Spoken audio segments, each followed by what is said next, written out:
Souvent confrontés à des adversaires parfois coriaces, les Valyriens pouvaient compter sur la puissance de leurs dragons pour écraser toute résistance. Mais les seigneurs dragons pouvaient également compter sur leur avancée technique pour dépasser leurs ennemis. Suite à de nombreuses guerres, les Valyriens disposaient d'un nombre très important d'esclaves. Ces derniers étaient, dans la grande majorité des cas, envoyés dans les mines valyriennes afin d'en extraire des minerais précieux. Grâce à l'exploitation du fer, les Valyriens disposaient d'importantes ressources pour la confection de leurs armes. Forgeant avec une qualité d'orfèvre, les Valyriens maîtrisaient l'art du forgeage comme nul autre dans le monde connu. Élaborant leur technique sur des centaines d'années, les Valyriens ont forgé tout un ensemble d'armes à partir d'un métal qui portera leur nom, l'acier valyrien. Avant de réellement rentrer dans le détail, je précise tout de même que cette vidéo spoile de nombreux événements de la série. Soyez donc à jour dans vos visionnages. Reprenons là où nous en étions. Avec la chute de Valyria, les techniques de forgeage de l'acier valyrien se sont perdues et rares sont les textes à en mentionner les secrets de fabrication.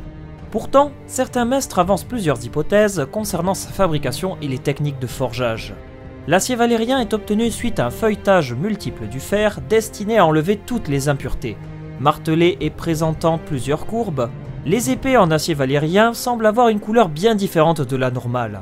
Cette succession de couches de fer donne à l'acier valyrien des propriétés extraordinaires. Mais un autre élément vient jouer son rôle dans le long processus de forgeage.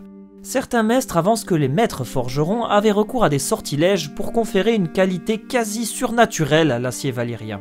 Dans la cité de Qohor sur Essos, il est dit que les forgerons ont recours au sacrifice humain, notamment les jeunes esclaves encore nourrissons, pour travailler cet acier. D'autres prétendent que les Valyriens avaient recours au feu des dragons pour mélanger l'acier à la magie du dragon.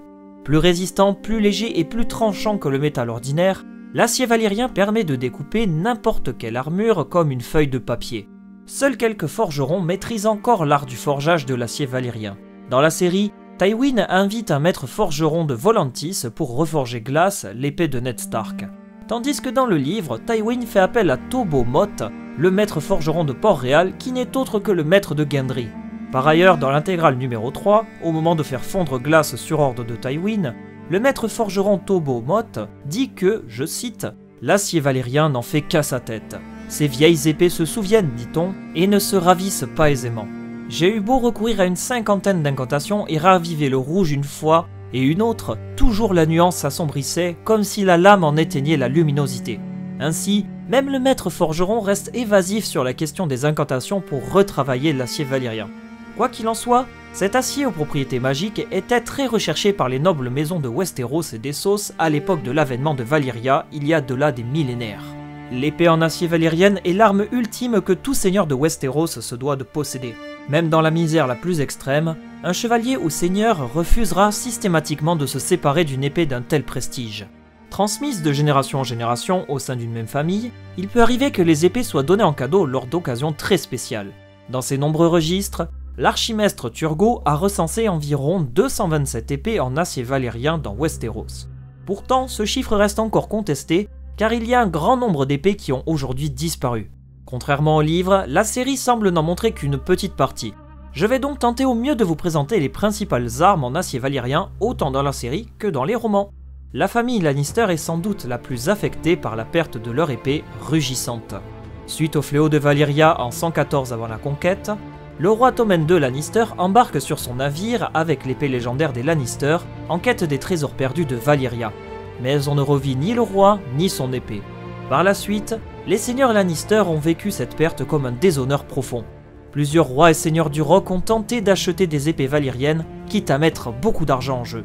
Des siècles plus tard, le jeune Geryon Lannister, petit frère de Tywin, décide quant à lui de partir en mer en 291 après la conquête, en direction de Valyria afin de retrouver l'épée perdue. Là aussi, on ne revit jamais Geryon Lannister. Tywin n'a jamais digéré la perte de Rugissante par ses ancêtres, et il tenta à d'autres reprises d'acheter des épées de seigneurs, mais en vain. Plus tard, son vœu s'exaucera suite à l'exécution de Ned Stark. Mais Rugissante ne fut pas la seule à être perdue par son propriétaire. Lamentation, épée de la famille Royce du Val, fut également perdue lors du sac de Fosse Dragon en 130 après la conquête, lors du terrible épisode de la Danse des Dragons, tout comme Faiseuse d'orphelins de la maison Rockstone, qui fut perdue elle aussi durant la Danse des Dragons. Vigilance, épée de la famille Hightower, n'a jamais été retrouvée. Plus prestigieuse que ses précédentes familles, La maison Targaryen avait elle aussi ses propres épées car elle descendait de la noble Valyria. Au moins 2 épées nous sont connues.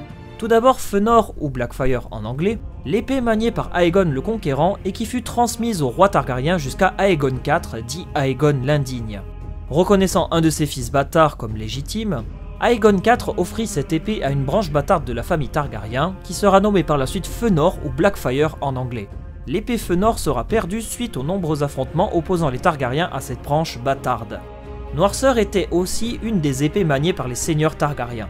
Son dernier propriétaire était Bryden Rivers, qui, je pense, ne vous est pas si inconnu que ça. Bryden Rivers, qui était Lord Commandant de la Garde de Nuit, disparaît mystérieusement lors d'une expédition au-delà du mur en 252 après la conquête. Hélas, on ne sait pas ce qu'il advient de son épée Noirceur par la suite. L'épée des Stark se nomme Glace, une immense épée à 2 mains qui ne servait que lors des cérémonies officielles dans le Nord, et elle fut malencontreusement confisquée par Lord Tywin après l'exécution de Ned Stark.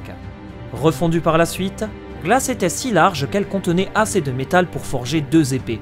Ayant recours au savoir ancestral des forgerons valyriens, Tywin obtenu 2 épées et les offre en cadeau à ses héritiers. Tout d'abord une qu'il offre à son fils Jaime Lannister, mais ce dernier s'estimant redevable envers Catelyn Stark et Brienne, décide de l'offrir à cette dernière. Cette première épée sera nommée par la suite Féale par Brienne. Et enfin une autre qu'il offre à son petit-fils Joffrey et que le jeune roi renommera Pleurs de Veuve. Suite à la mort de Joffrey, elle revient légitimement à Tommen, et dans la série suite à la mort de Tommen, Jaime l'utilise dans la saison 7 afin de combattre les troupes de Daenerys. Fuyant dans le nord pour tenir sa promesse, Jaime emporte avec lui l'épée de son fils, et je pense que cette épée aura un grand rôle à jouer dans les combats à venir. On connaît d'autres épées qui appartiennent à des maisons beaucoup plus petites.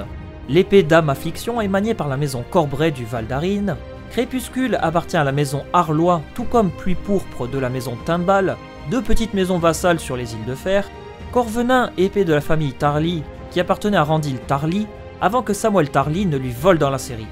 Il ne faut quand même pas oublier de mentionner l'épée Grande Griffe de la maison Mormont, qui a une histoire bien particulière. Appartenant à Jeor Mormont, Lord Commandant de la Garde de Nuit, ce dernier offre cette épée en cadeau à Jon Snow pour le remercier de lui avoir sauvé la vie. Il fait changer le pommeau de l'épée, fait enlever l'ours et demande à ce que l'on mette un loup blanc avec 2 grenats rouges pour symboliser Fantôme, le loup de Jon. Depuis, cette épée est maniée par la main ferme et robuste de Jon Snow. Mais il n'y a pas que ça qui soit en acier valyrien. Le seigneur Celtigar de Pince Hill, un des bannerets des seigneurs de Père Dragon, ont soi-disant une hache en acier valyrien. De même, des rumeurs prétendent qu'un Dothraki nommé Kago possède un arak en acier valyrien. Enfin, il ne faut pas oublier le poignard utilisé par l'assassin voulant tuer Bran Stark dans la saison 1 et le premier intégral. La dague réapparaît subtilement dans la saison 7 où Peter Baelish décide de l'offrir en cadeau à Bran, qui par la suite décide lui aussi de l'offrir à sa sœur Arya car il n'en éprouve pas l'utilité. Concernant ce qu'il advient de cette dague et ce que fait Arya avec, je pense que je n'ai nul besoin de vous en parler dans le détail. Vous l'aurez donc compris, l'acier valyrien est rare dans tout l'univers du Trône de Fer. Autant dans les livres que dans la série, les personnages qui possèdent une telle arme ne s'en séparent jamais, sauf mis à part 2-3 cas. Plus tranchant, robuste et léger qu'à l'ordinaire, l'acier valyrien est une vieille relique du passé glorieux de l'ancienne Valyria. Très utilisé, sa puissance lui confère des propriétés quasi magiques. Cela semble tout de même se confirmer lors du combat contre le Marcheur Blanc à Durlieu dans la saison 5, où Jon Snow parvient à contrer puis tuer un Marcheur Blanc avec son épée Grande Griffe. Forgé par le feu des dragons, voire par des sacrifices humains ou de sombres sortilèges, nul besoin de spéculer sur le fait que l'acier valyrien jouera un rôle décisif dans la lutte finale contre les Marcheurs Blancs. Merci à tous d'avoir suivi cette vidéo hors série et à très vite pour de nouvelles vidéos. Bye tout le monde!